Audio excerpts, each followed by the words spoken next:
the KSM show. All right. Well, as you know, there's something you should know by now. If you didn't, shame on you. But as you know, this is the year of the return, which simply means after 400 years of slavery, when our brothers and sisters were sent outside of Ghana, it's been 400 years. And this is 400 years we are marking the year of the return. So they've been coming to Ghana every now and then. I'm going to be introducing somebody. This lady, she's actually the head of mission of the Diaspora and African Forum. And it's recognized in the whole of Africa, and the head of the mission is in Ghana. And I'm going to introduce to you the head of the mission in Ghana. Put your hands together, show some love for Dr. Erieka Bennett. Yeah, there you go. There we go. There. All right.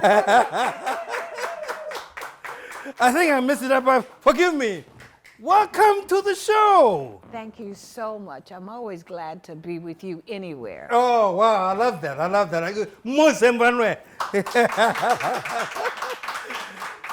Well, I'm so happy that you're here with us today.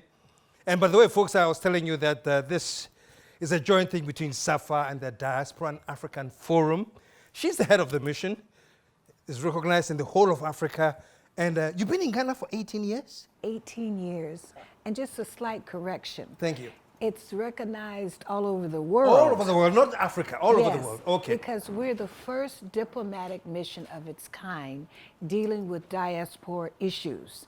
And the Africa Union endorsed us, and we're accredited to Ghana. And we're opening up missions around Africa as well. I see. Thanks for the correction. It's a bigger deal than I made it. Wow. So what have you been here 18 years? 18 years. I'm proudly Ghanaian. Wow.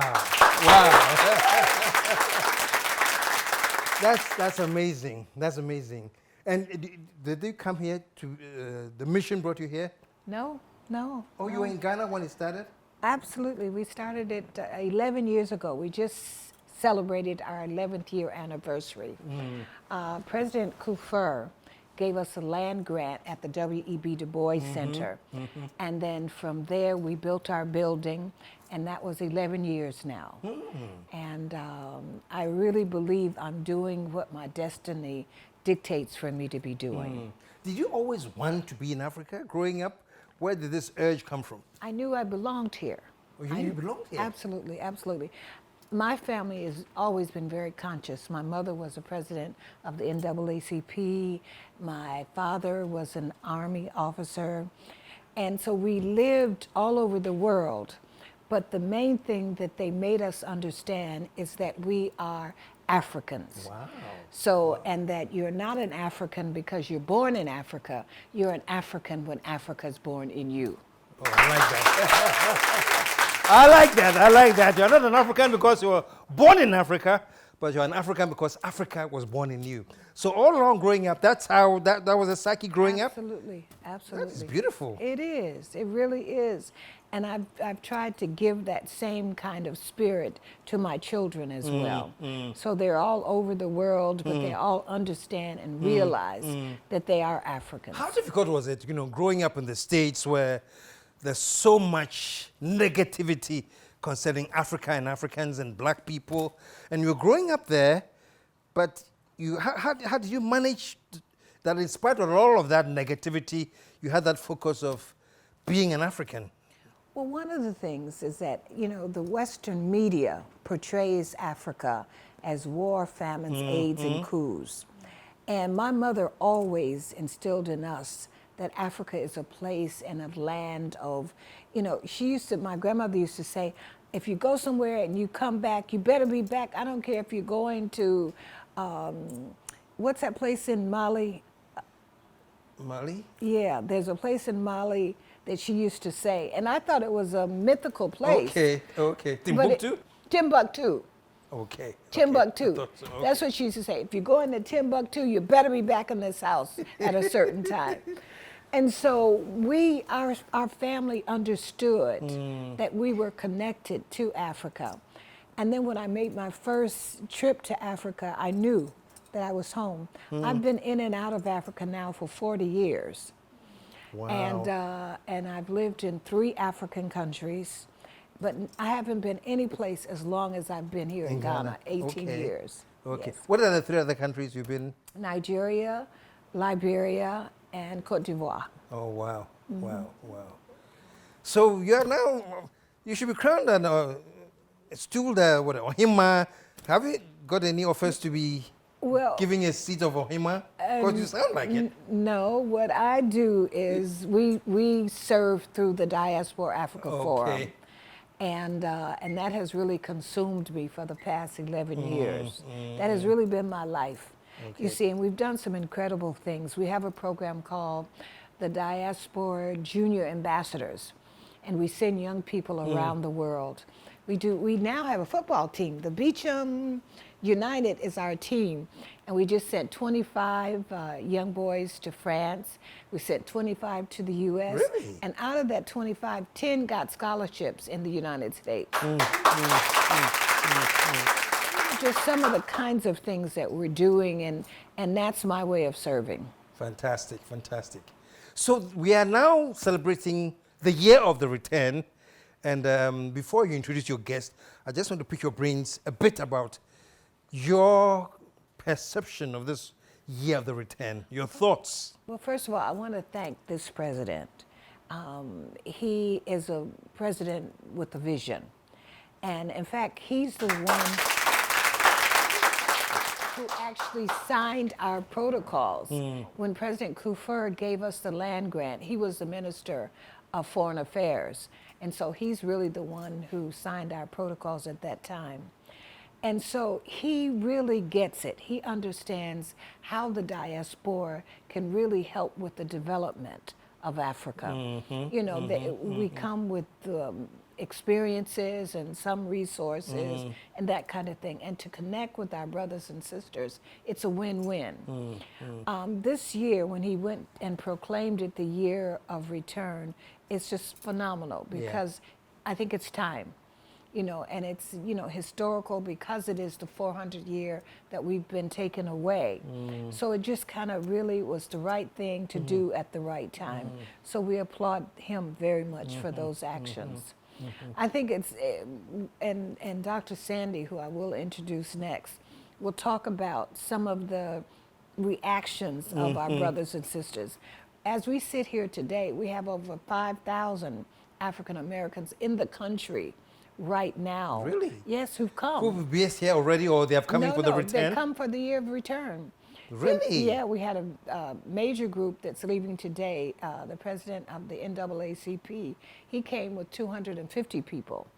We had the Alphas here. We had the Omegas here. We had the NBA players here. So, I mean, everybody's coming. Everybody's coming to Ghana. And this year of return, the kind of publicity that Ghana has gotten is incredible. You know, people are talking about us all over the world. And it is because of what the president did with that year of return. So it's very exciting, very, very exciting. My only concern, and we talked before the show about my concern. Your concern is when our brothers return, our brothers and sisters return, do we give them the appropriate welcome? Yes. You know, I think by nature, Ghanaians are warm and hospitable. But one of the things that we've found that's happening is that when they're coming, some of us are seeing them as cash cows. Some of them are seeing they're upping their prices, and you know, so it's more of a you're here to spend money versus you're home. You see, so we really want to, you know, really just kind of be aware of that. And when we see each other doing that, you know, we really kind of call each other to task. And then before your guest comes in, our guest comes in, let me pick your brain a little bit about this, you know, because it's the year of the return, and I know African Americans, it means so much. Oh, it does. You know, and the idea is we are going home. We're going where we belong. My little issue is that I don't know whether those of us here who are receiving the Americans have that same emotional intensity. you know, it's like we write it off a little bit, you know. It's like, yeah, this is an African American visiting. I'm so glad you said that because that's absolutely true. Yeah. I mean, this for us is just, and people say we're emotional people. Well, we are emotional people. You see, if you were taken away and from slavery and you didn't have a language and you didn't know where you are from, you would be emotional about it. Yeah. And that's one of the things that we really want people to be sensitive to. Yeah. You see. My sojourn back to Africa has really made me hold as a woman and as a person. You know, I feel good about myself. I know who I am.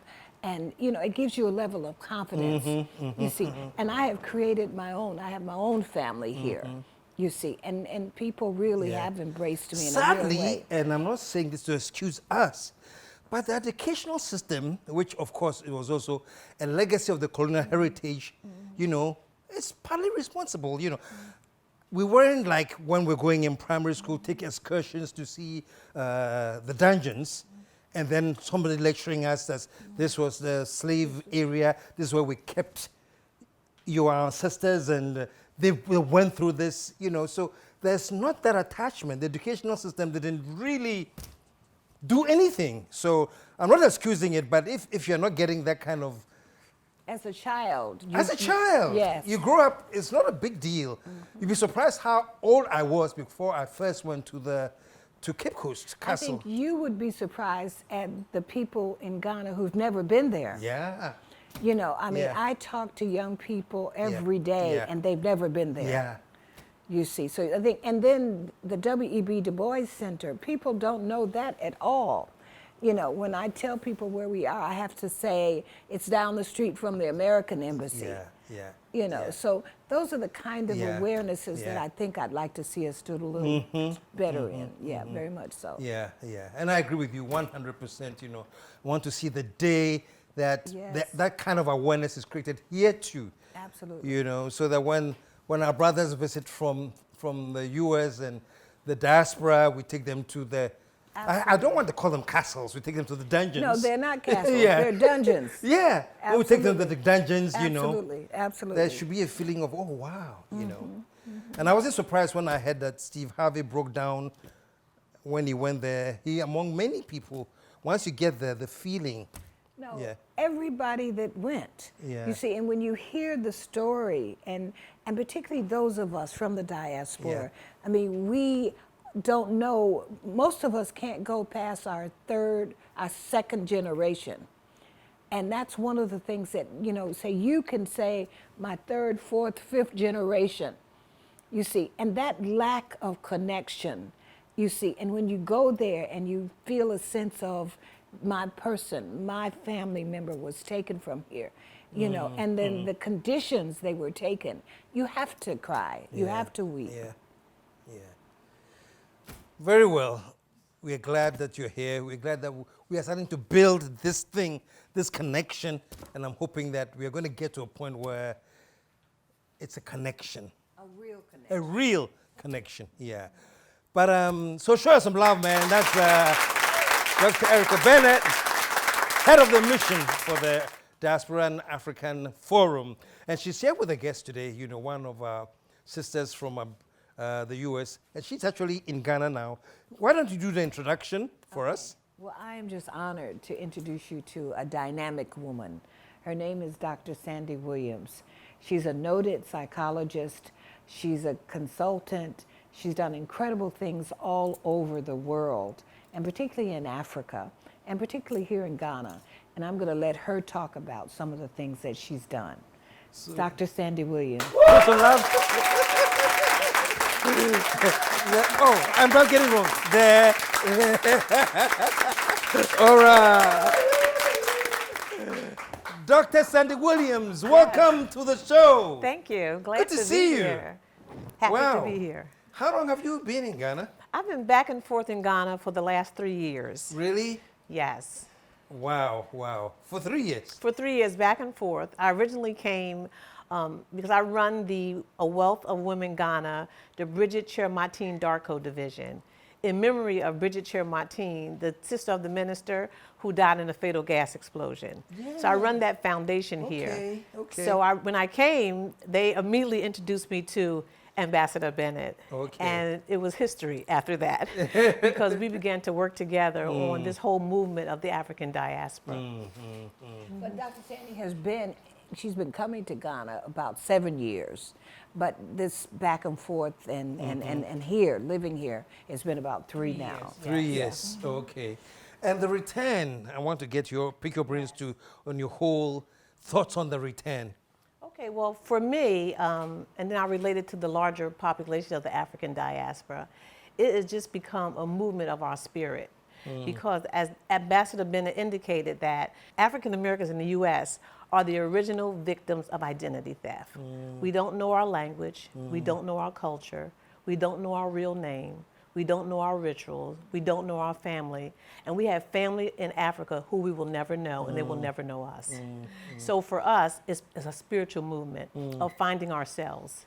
So when I first came and I found myself, I just know that this is where I want to remain. So I've already made arrangements to be buried in Africa. Really? Yes, absolutely, because we're home. We finally are home. And we always talk about in America that this thing about American privilege. And if you're born in America, you're supposed to have American privilege.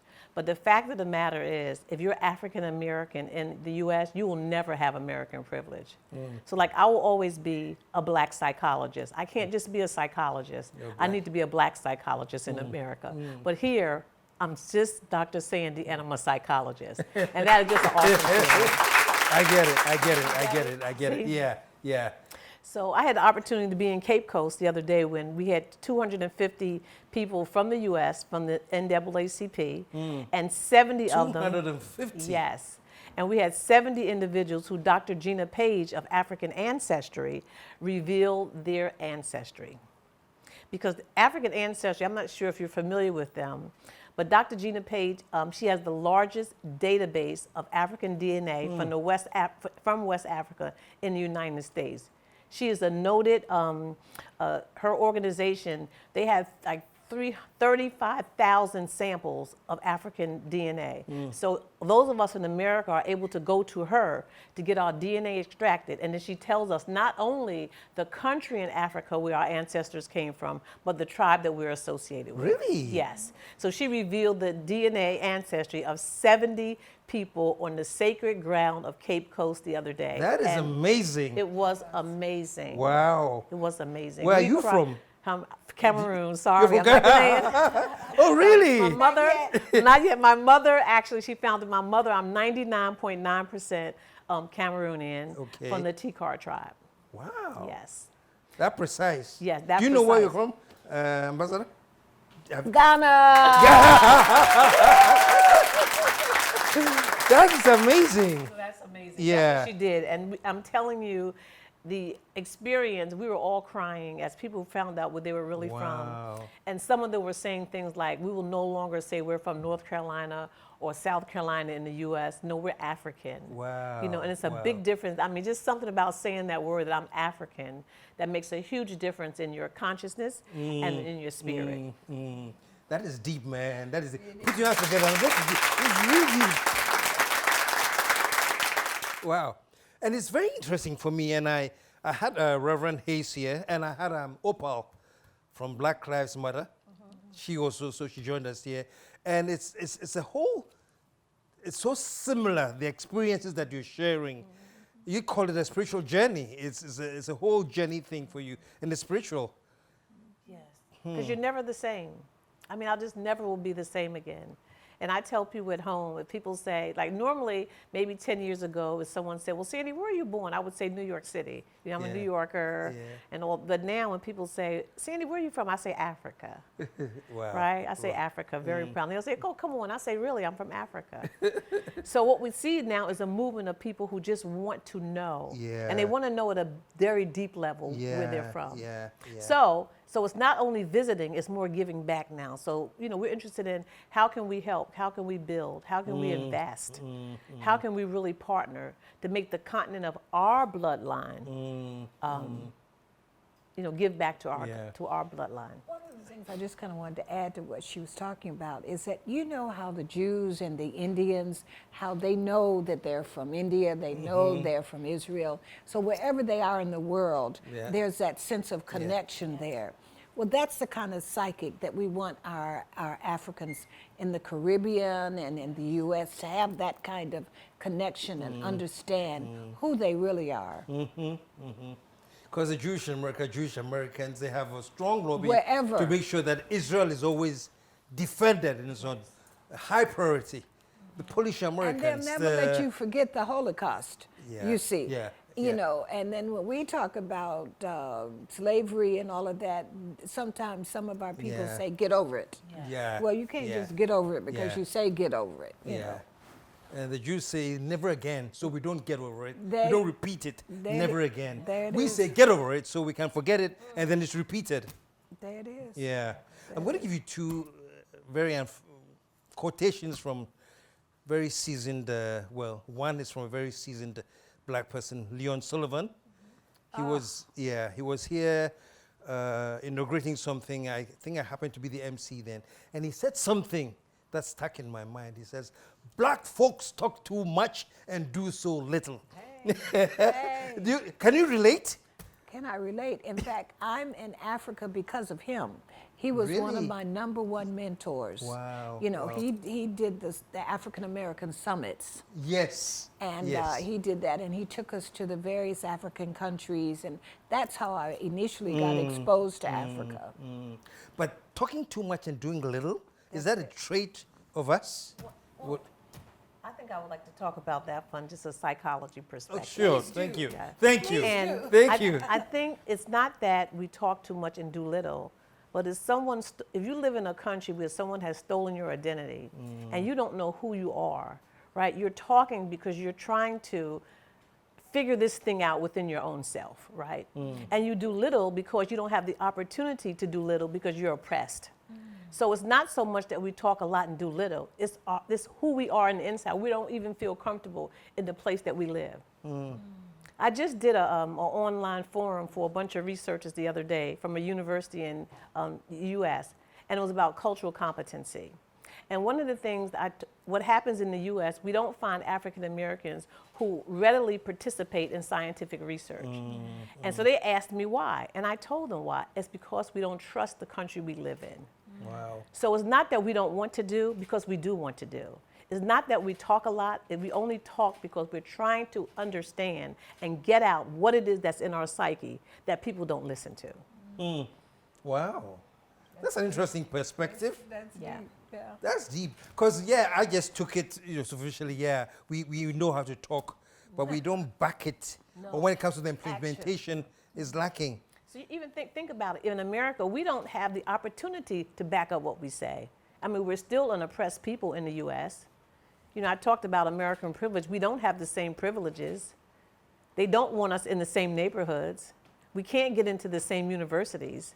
So people have a perspective of the U.S. and African American that's not really, it's not real. It's not realistic. So that's why we can come here and we can finally feel like we're home.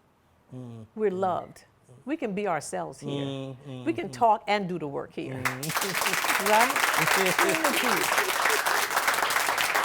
But go ahead. No, I just wanted to again buttress what she's saying. The opportunities that the diasporas, my sisters and brothers, can have in Africa, they can't have those opportunities in the United States. I know the way I live here in Ghana, I don't live like that. I did not live like that in the United States. You see, so those are the kind of things, and the sense of really purpose and the sense of really contributing. You see, when I took my boys to the airport and I saw those 25 going off, and they said, bye, Mom, and they had never been on airplanes before. You see, those are the kind of rewards that you get from some of your actions that you can't put a price on. I get it. I know you do. I get it. Where do we go from here? The return, it's beautiful. How do we really solidify this? And I was asking Reverend Frederick Hayes the other time, where do we go from here? Because there's so much we can do with this connection. Well, I'd like to just kind of speak to that for Yeah, a moment. yeah. One of the things I think the year of return has done wonderfully well in terms of the festivals and the Durbas and all of that kind of stuff. So what we've tried to do at the Diaspora Africa Forum is look at what we can do to really make it a real kind of connection. And one of the things is that we're starting a diaspora village where we're doing it with Trisaco. Trisaco, as you know, is one of the largest developers here. That's where I live now at Bellagio. And so we're partnering with them to actually do a diaspora village where our sisters and brothers in the Caribbean and all of the world can actually buy property. You see, either as investment or they can come and live. So that's something real that we're talking about. And once you have property or once you have a house, that makes a home very easy to create. Yeah. Wow. So this is a vision for about how long? No, we it's in started progress? already.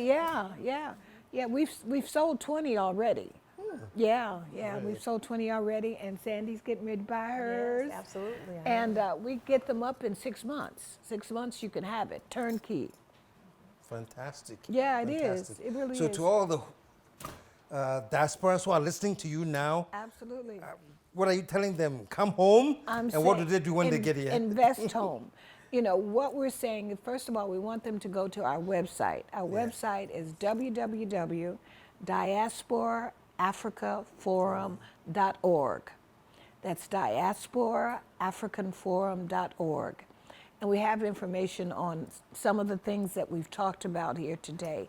That's on that website.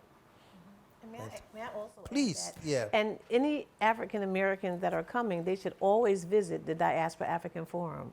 We have individuals from the U.S. who come here and they don't know we're at the W.E.B. Du Bois Center. Well, Ambassador Bennett is a trailblazer. I mean, she has prepared a path for all of us to follow.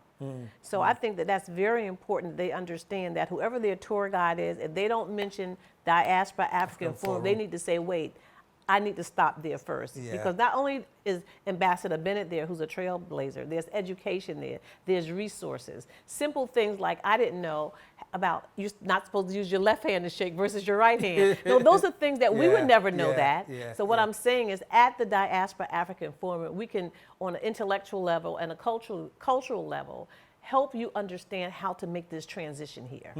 So you're not coming here with unrealistic expectations. And then on the other side, then we can help the Africans who are here in the country understand the cultural side of individuals coming from the diaspora. That's one of the things that Dr. Sandi is doing training. You know, and talk a little bit about the training that you're doing. Yes, okay, so we put together a training package based on that whole idea of cultural competency. So we're going to the different individuals in the hospitality industry in Ghana, right? And, you know, just training them on how to receive the African diaspora. What are our customs? What are the things that we do different? You know, how do we understand? What specifically do you teach them? For example, like things like greeting, or what questions are that the African diaspora may ask, right? Or they're looking for these answers. How do you respond to those questions? How do you respond to things like, it's no hot water? It's no hot water in my room. You know, it's cold water. What's going on with this? But see, what I realized too is that we don't even know that you have to turn the knob a particular way. In the U.S., we turn opposite to get hot water than here. So things like that where someone on this side may not know how to respond to the African diaspora, there's a way to do that. So the training actually brings both together so that we can have that outstanding customer service coming from the hospitality industry here as they receive the thousands of people who are coming in from the African diaspora. Put your hands together, man. Oh, this is fantastic. But then again, the return is a start. Is this going to be a yearly thing? Or this 400 years? We can't wait another 400 years. So what are we going to do next year after the return? Well, that's the question. That's the question. We're commemorating the 400 years, but we want it to be a continual 100 years of that kind of still outreach and wanting our diaspora to come home and to feel home. So great, folks. This is the return, and SAFA Ghana Limited and the DAR, Diaspora and African Forum, are now joint, man. So as they pass through the DAR, they're going to come through here. DAF. DF, listen to me, DF. But before you guys go, one of my crew members, one of the beautiful camera woman you see there, she's also an associate producer, and she is into little crafts, gifts, you know, for people. She sells them, but she's not selling them to you. She's giving them as a gift from a sister from Ghana to the sisters in the diaspora. Hannah, come and give you a hand. It's called Diaspora earrings. So I have this one for you. And this one for you. Oh, Thank beautiful. you. They're lovely. It's matching my dress. What's it called? Adipa? Okay. It's called Adipa earrings. And what does that mean? It means good thing. Good things. Yes. Diaspora is fancy. Okay. Adipa, good things. Something good, something of great quality, Adipa. Oh, So wonderful. that's what Thank it you is. so much. Madasi. You know how to say thank you. She's African diaspora, how to say thank Yeah, you. okay. Yes, you had Diaspora for honoring us with your presence. And Ambassador Bennett, I'm so glad you could make it. And we'll be seeing you again, I'm sure, now that we have a link. We're connected forever. Connected forever. Yeah. Yes. Okay. All right. Put your hands together for them one more time. And until we come back next week with some more adventures of the return, this is KSM signing off. We'll be right back. The KSM Show.